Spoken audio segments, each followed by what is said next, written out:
नमस्कार, मैं हूं आपके साथ हिमानी नैथानी और इस बुलेटिन की शुरुआत कर रहे हैं इस वक्त की बड़ी खबर के साथ। आपको बता दें कि इजराइल में हिजबुल्लाह का बड़ा हमला हुआ है। हिजबुल्लाह के हमले के बाद भीषण आग लग गई है।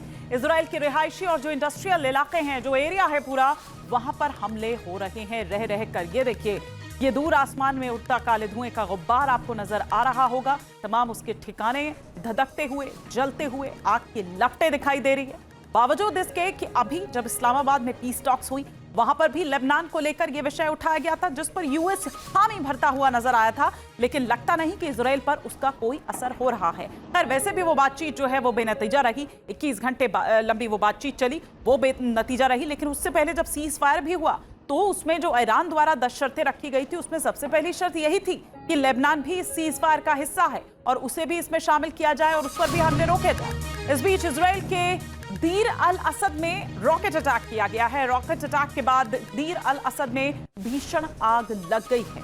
कुछ ही देर में वो तस्वीरें आपके टेलीविजन स्क्रीन पर होगी। ये देखिए, दूर आसमान में उड़ता ये काले धुएं का गुब्बार आपको ये बता रहा है कि कुछ देर पहले ही यहाँ पर रॉकेट अटैक हुआ है, उसने हिट किया है। ये दीर अल असद है जहां पर रॉकेट अटैक किया गया है।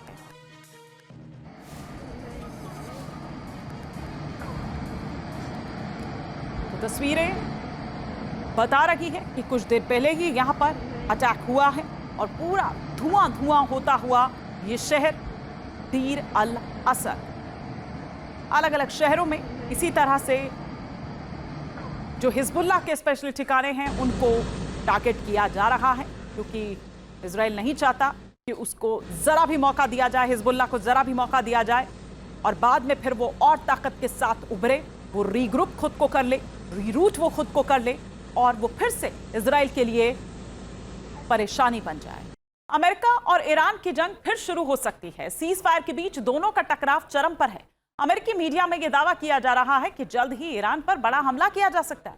वहीं ट्रंप ने ईरान में 10 साल तक ब्लैकआउट की धमकी देकर अपने तेवर दिखा दिए। जंग का दूसरा फेज कितना खतरनाक और विनाशक हो सकता है, इस रिपोर्ट में देखिए।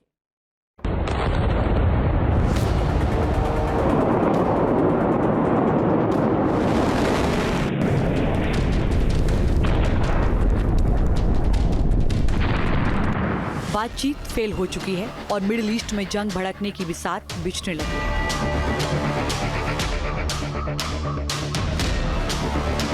अमेरिका और ईरान का टकराव फिर से जंग के मैदान की ओर बढ़ रहा है।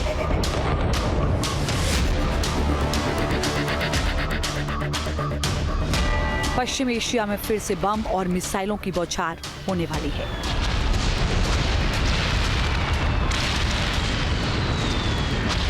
अमेरिका अब ऐसी जंग की तैयारी में है जिससे उसका मिशन पूरा हो सके, यानी ईरान पर विध्वंसक हमले किए जाने की रणनीति है।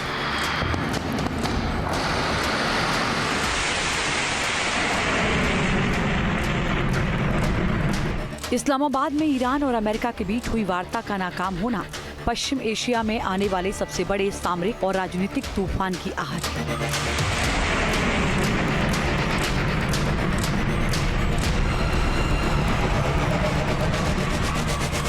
21 घंटे चली बातचीत के बाद जब दोनों पक्ष बिना किसी समझौते के लौट गए, तो ये साफ हो गया कि अब मामला बातचीत की मेज से निकलकर जंग के मैदान की तरफ बढ़ चला है।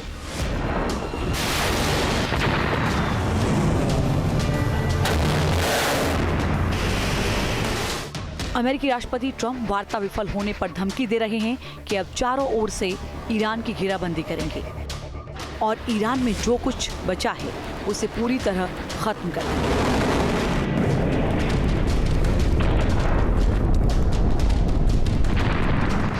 अमेरिका के निशाने पर अब ईरान का पावर सेक्टर है। ट्रंप ने ईरान में 10 साल तक पावर ब्लैकआउट करने की धमकी दी है।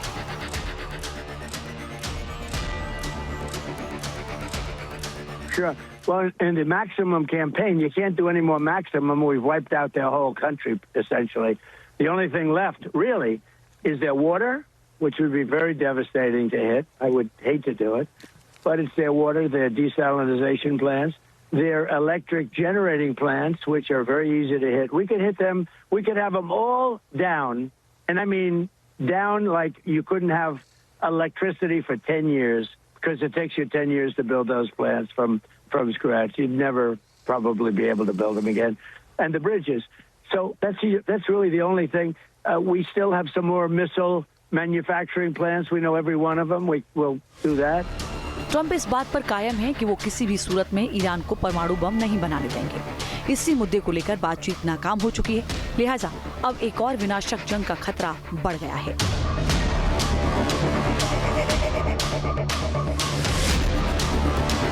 वॉल स्ट्रीट जर्नल की रिपोर्ट के मुताबिक अमेरिकी सेना के द्वारा ईरान पर लिमिटेड मिलिट्री एक्शन किया जा सकता है।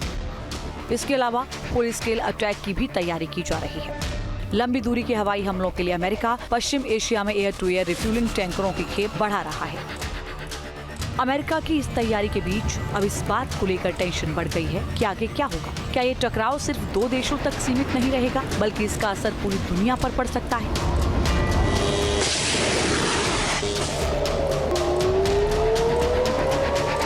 तमाम कोशिशों और उम्मीदों के बावजूद ईरान और अमेरिका के बीच सहमति नहीं बन पाई। ऐसे में ट्रंप के बयान जंग की चिंगारी भड़काने का काम कर रहे हैं। अगर फिर से जंग छिड़ती है तो सैन्य मोर्चे पर हालात तेजी से बिगड़ सकते हैं, जहां ऑपरेशन और हमले ज्यादा आक्रामक हो सकते हैं।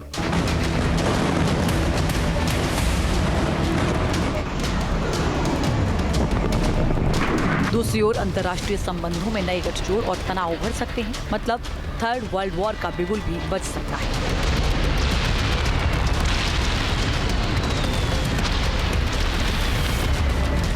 अमेरिका का मकसद ईरान का न्यूक्लियर प्रोग्राम खत्म करना और एनरिच यूरेनियम पर कब्जा करना है। 44 दिन तक हुई भीषण बमबारी के बावजूद अमेरिका अपने मिशन में कामयाब नहीं रहा।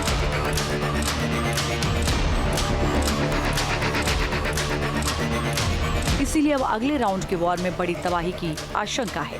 वॉल स्ट्रीट जर्नल की रिपोर्ट से पता चलता है कि अमेरिकी सेना इस क्षेत्र में लगातार अपना जमावड़ा बढ़ा रही है।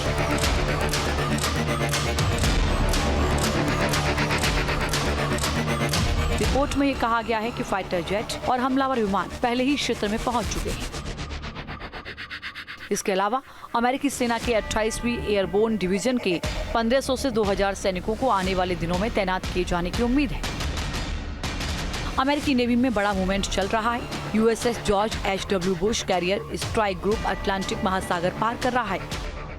दूसरी ओर यूएसएस बॉक्सर एम्फीबियस ग्रुप प्रशांत महासागर की ओर से बढ़ रहा है। दोनों ही खाड़ी क्षेत्र की तरफ बढ़ रहे हैं, जहां पहुंचने में 1 हफ्ते से ज्यादा का समय लग सकता है। वर्तमान में मिडिल ईस्ट क्षेत्र में अमेरिकी सैनिकों की संख्या 50,000 के पार हो गई है। कूटनीति और सैन्य तैनाती का एक साथ होना ये दिखाता है कि इस पूरे मामले में जो दिख रहा है पर्दे के पीछे उससे बहुत कुछ ज्यादा चल रहा है।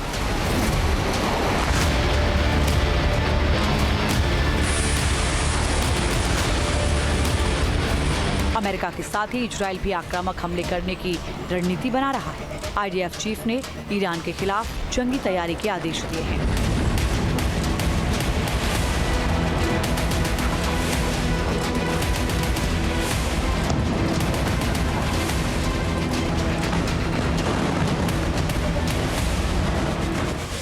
इसके तहत वायुसेना को अगले फेज का टारगेट बैंक सेट करने के लिए कहा गया है। इजरायली सेना लंबी लड़ाई के लिए भी खुद को तैयार कर रही है, यानी मौजूदा हालात पूरी तरह इस बात का संकेत दे रहे हैं कि किसी भी वक्त बमबारी का आगाज हो सकता है।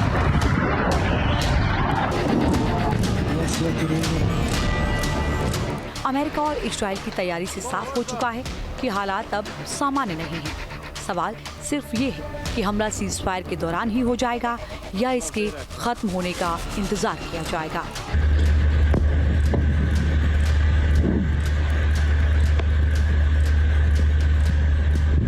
Team news nation.